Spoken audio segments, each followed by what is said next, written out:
प्रमोदजी असतील, गोपीनाथराव मुंडे असतील, फुंडकर साहेब असतील, आपले त्या ठिकाणी फरांदे साहेब असतील किंवा वाडणे साहेब असतील, मानकर गुरुजी असतील, फुंडकर साहेब असतील, अनेक नावं आपल्याला या ठिकाणी घेता येतील की ज्या नेत्यांनी पक्षाच्या वाढीकरता अत्यंत मोठं काम आपल्या राज्यामध्ये केलं.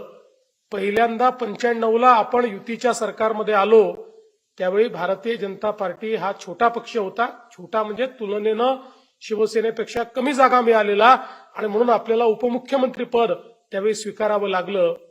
त्यानंतर 15 वर्ष आपण संघर्ष केला 1999 पासनं आणि 2014 साली पहिल्यांदा मोदीजींच्या नेतृत्वात आणि अमित भाईंच्या नेतृत्वात आपण हा निर्णय केला की आता ताकदीनं मैदानात उतरायचं आणि आपली युती तुटल्यानंतर पहिल्यांदा सगळ्या जागा भारतीय जनता पक्षाने लढवल्या आणि भारतीय जनता पार्टी महाराष्ट्रातली सगळ्यात मोठी पार्टी बनली.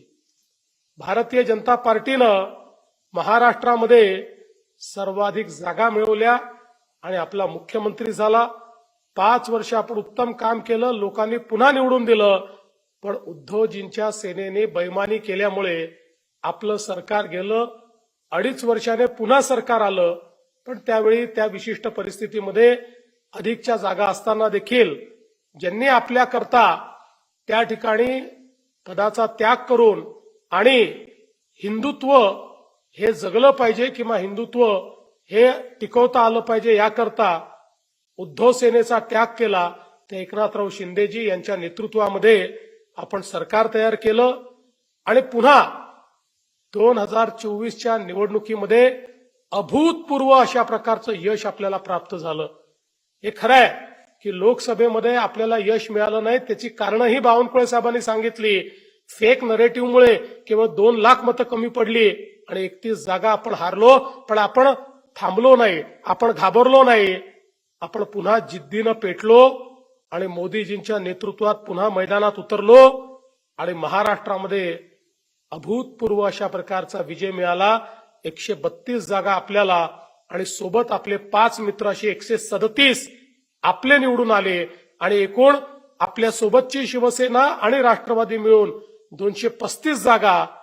आजपर्यंतच्या महाराष्ट्राच्या इतिहासातला सर्वात मोठा विजय, कुठल्याही पक्षाला मिळालेला सर्वात मोठा विजय हा आपण या ठिकाणी मिळवला आणि कार्यकर्त्यांच्या सगळ्यांच्या आशीर्वादामुळे, तुमच्या मेहनतीमुळे, तुम्ही जे श्रम घेतले त्यामुळे आपल्याला हा विजय प्राप्त झाला.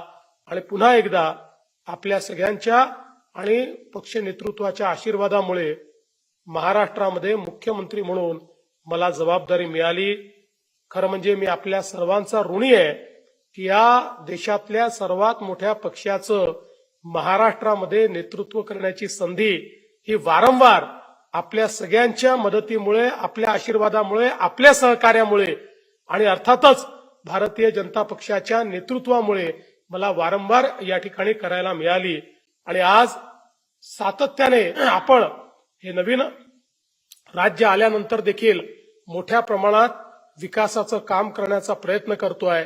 एकीकडे केंद्रातलं सरकार आहे, माननीय मोदीजींच्या नेतृत्वामध्ये आपले नेते माननीय गडकरी साहेब असतील किंवा आपल्या महाराष्ट्रातले जे वेगवेगळे आपले केंद्रीय मंत्री आहेत हे केंद्रातनं आपल्याला मदत करतायत आणि राज्यातनं आपण मोठ्या प्रमाणात सामान्य माणसाच्या जीवनामध्ये परिवर्तन घडवण्याचा प्रयत्न करतो आहे. आणि एक चांगलं सरकार, एक पारदर्शी सरकार, अशा प्रकारे गतिशील सरकार देण्याचा प्रयत्न आपला चाललाय. 100 दिवसाच्या कार्यक्रमातनं आपण एक प्रकारे संदेश दिलेला आहे. हे सरकार कसं चालणार आहे, हे गतिमानतेनं चालणार आहे, हे पारदर्शीपणे चालणार आहे, हे सरकार सामान्य माणसाकरता चालणार आहे, हे आपण या ठिकाणी दाखवून दिलंय. आणि मी आपल्याला विश्वास देऊ इच्छितो की हे सरकार अशाच प्रकारे महाराष्ट्राला सर्वोच्च स्थानावर नेल्याशिवाय थांबणार नाही. आपलं वाक्यच आहे, आता महाराष्ट्र थांबणार नाही आणि महाराष्ट्राची गती आपण कमी होऊ देणार नाही. पण ही गती जर योग्य प्रकारे आपल्याला त्या ठिकाणी जर साधायची असेल तर याच्यामध्ये खूप महत्वाचं काय आहे तर सरकार आणि पक्ष यांच्यातला समन्वय. शेवटी आम्ही सरकारमध्ये असलो तरी आमच्या मनात पक्ष आहे, आम्ही सरकारमध्ये असलो तरी पक्षामुळे आम्ही सरकारमध्ये आहोत ही जाणीव आम्हाला आहे. आणि म्हणूनच पक्ष आणि सरकार याचा समन्वय आपल्याला घडवायचा आहे. पक्षाचे सगळे पदाधिकारी आणि कार्यकर्ते हे सरकारला जनतेपर्यंत नेण्याचं उपकरण आहे. एक असं उपकरण आहे की जे पक्षाकरता आणि सरकारकरता लोकाभिमुखता आणू शकतं, एका सेतूचं काम करू शकतं. आणि तीच अपेक्षा आपल्या सगळ्या लोकप्रतिनिधींकडनं, आपल्या पदाधिकाऱ्यांकडनं आणि सामान्यातल्या सामान्य कार्यकर्त्यापर्यंतपासून आहे. मी एकच गोष्ट सांगतो, आपल्या विकासाचा आलेख चढता आहे. आपला जो काही प्रवास आहे हा तेजस्वी आहे, पण अजून खूप करणं बाकी आहे. अजून खूप गोष्टी आपल्याला करायच्या आहेत. बावनकुळे साहेबांनी सांगितलं, आपल्याला आपल्या महायुतीला ज्या स्थानिक स्वराज्य संस्थांच्या निवडणुका आहेत त्याच्यामध्ये विजयी करायचं आहे. आपला पक्षाचा रोडमॅप आपले रवींद्र चव्हाण यांनी देखील आपल्यासमोर मांडलेला आहे. मला असं वाटतं की आजच्या दिवशी संकल्प करूया की भारतीय जनता पार्टी ही सातत्याने या महाराष्ट्रामध्ये सामान्य माणसाच्या जीवनात परिवर्तन करण्याकरता निवडून येत राहील. याकरता आपला पायवा आपण अखंड करू, तो मजबूत करू आणि त्यासोबत सातत्याने सामान्य माणसाचा विचारच आपल्या मनामध्ये राहील अशा प्रकारचा संकल्प आज करूया.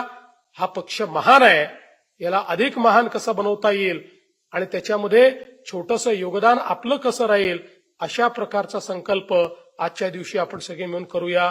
आपल्या सगळ्यांना मी या ठिकाणी खूप खूप शुभेच्छा देतो. पुन्हा एकदा प्रभू श्री रामनवमीच्या आपल्याला शुभेच्छा देतो.